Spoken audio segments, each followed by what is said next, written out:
अम्मा तू चांडरोकी जे बारे में ये छोती चई उनके शिरोज खान जी हवेली ऐं दौलत मां का दिलचस्पी ना है।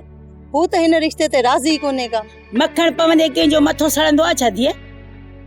हाथीअ जा ॾंद खाइण जा हिकिड़ा ऐं ॾेखारण जा ॿिया हूंदा आहिनि।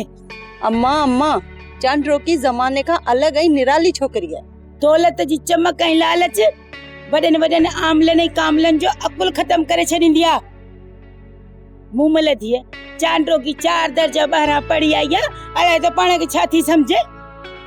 ऐं शहर मां ये चालाकी या मकारी सिखी आई हूंदी न।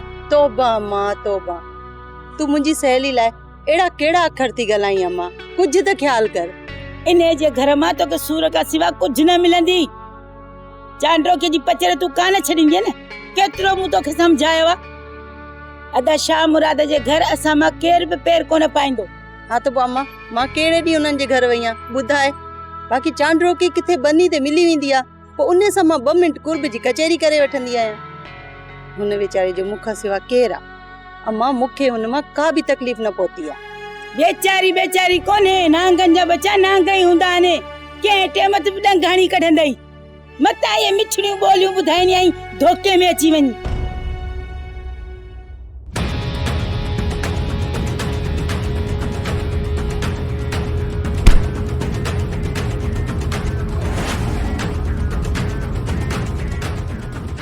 जल्दी करे कम करे वेठो, सुखी मानी ते सुजी पिया हो। हिम्मत कर, तू ने छा तो यारी कम कर पाजो। हल तू भी हल, हिम्मत कर, जल्दी कर। सुबह खां वठी रुगो या हिकड़ी ट्राली भरी अथस, ये सजो भाण केर खणंदो। हिम्मत कर।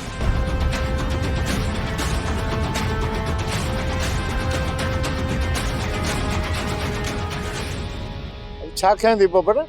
अच्छा हाणे समझ में, माना चिबड़ खाने लाइ तू चोरी मानी लिकी खयो तो वनी पियो। ना दादा न, मानी मु पंहिंजे लाइ खाई आहे, पाण खाईंदुसि। ओ हेॾे केॾे तो वनी पियो? ओ साम्हूं माण्हू ॾिसी पियो, इन हेठां वेही वञी थो मानी खाई।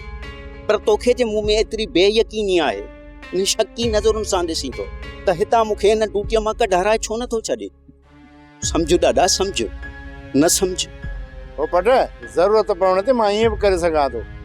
हाणे तूं वञ, इज़त सां वञ, वण हेठां मानी खा।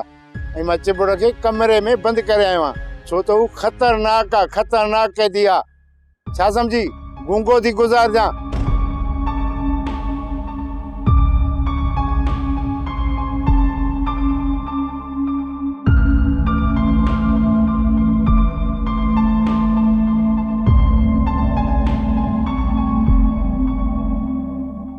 वेरुन जी वस्ती, वेरुन जी वस्ती।